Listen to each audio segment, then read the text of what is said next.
I believe, a third-round pick. Conditional. 2 years. Yeah, conditional. But I don't think that's what anybody wants to hear. No? No, I don't. Where So do we you- got where Well, are you we are going to talk about that. Nyes, we got Michelli. And What else we got? Elliot Friedman's report on the potential for tampering. That one caught the eyes of everyone.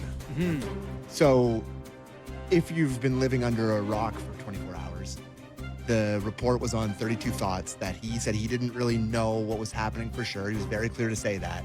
But that the Leafs basically were, I'm going to say, not say the word extortion, but they were saying basically that either you give us a pick and a player for Mitch Marner in this sign and trade, or we're going to go to the league with tampering stuff. Is that okay to say it like that? Probably not. Okay. I think if you're Elliot, you wouldn't want it framed that way. I mean, but like I didn't say that. But how Elliot did said you that. take it? well, I think I took it the way Sammy just mentioned it. Well, the league has sent 2 memos over the past season to teams about being aware of tampering and that Yeah. they are on high alert. And this is something they have independently looked into in the past. Yeah. The Tavares thing, when he signed with the Leafs, they looked into that without anyone prompting that. So I think there is the threat that the league does it. I think there's also an understanding that if the 2 teams make a trade and the guy goes there, they're obviously Yeah. okay with what happened. That they don't feel like something was done wrong. So I do think that is a bit of leverage for the Leafs that for Vegas. You don't know what the league's thinking, but you can definitely eliminate any possibilities of danger with the trade. Yeah. Well, first of all, I do believe that this has been a practice that's been going on for decades upon decades in the National Hockey League. And to now all of a sudden feel like through a few memos that this type of behavior is going to change, I don't think is realistic at all. And just to go back to Elliot's story is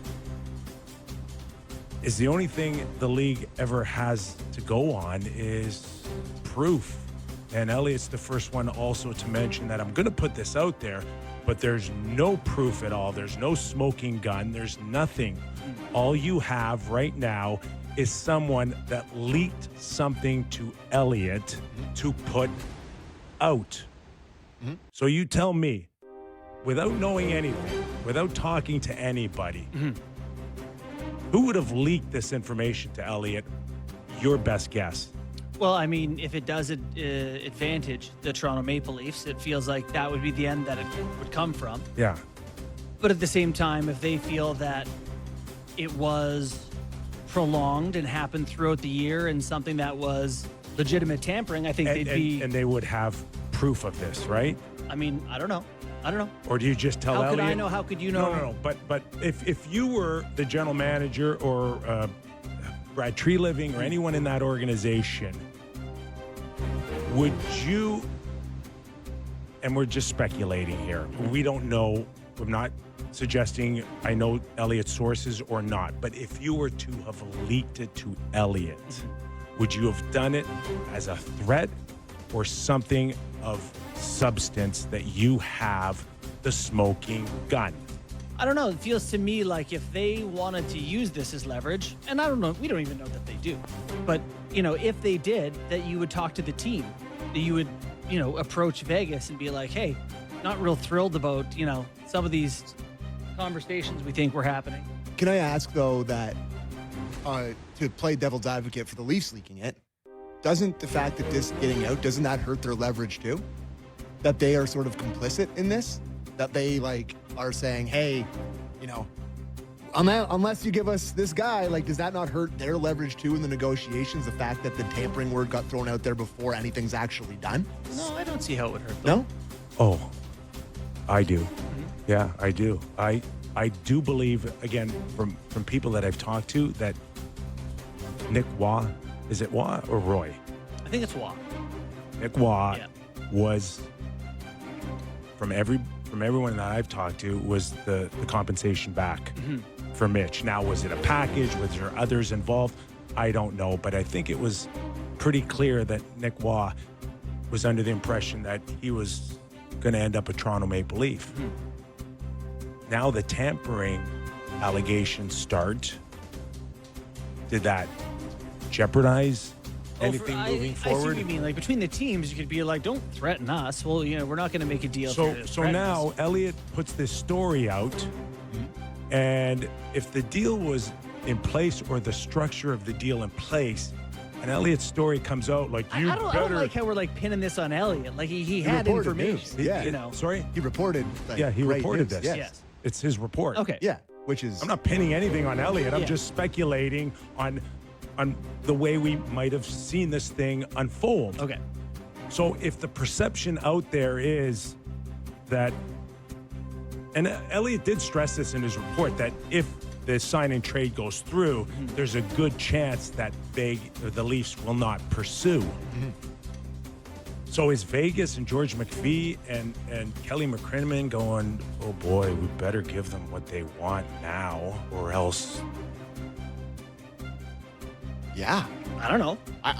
To me, Or else they've got something on us. when every free agent time, Kipper and Borny, when the July 1st happens, millions of dollars are thrown out there immediately to guys that it's like they haven't tampered, right? So there's some sort of light tampering that goes on with every player, no matter what. It's impossible But the reason- not to do it. But having said that, it feels like if they feel like they have a case, it goes way deeper.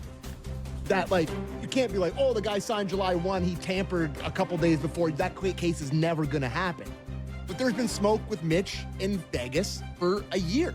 Like we talked about it last year. There's stuff going around that there was something at the deadline with the 3-team trade. Like, I think they legitimately think they have something here, and they're using it as leverage. And it's nice to see the Leafs flexing that muscle. I gotta say, It's funny because we do heap praise on other teams when they're cutthroat and they Yes. make these. Like, if you have something, by all means. Here's the problem. like if Bill Zito was doing this, everybody in the league would be like, Yes. what a genius, Turn, twist. smartest guy Turn the ever. screws. And then the Leafs do it, it's like, oh. But everybody's kind of in the same boat here, Sammy. And do you think the Leafs now, with all the links to Marchand and the Maple Leafs now, they haven't talked and they're waiting for July 1st to start talking? But this is my exact point, Kipper. Right? This is my exact point. There's tampering that goes on in this period, no matter what. So why is Vegas any different from anyone else? Because I think they think it's been happening for a year. I think they think it's been happening since last offseason. I think they think that Mitch has maybe had one foot out the door the entire season. That's what I think. And that's what I think they But everybody has No, done not that for a year, over Kipper. the years. Sure. How about Chris Tanev last year linked to the Leafs for how long? I don't know. I just think that if they're throwing this out there, they obviously have some sort of a case. It doesn't feel to me like it's going to have a tangible impact on much of anything. Like, I feel like if the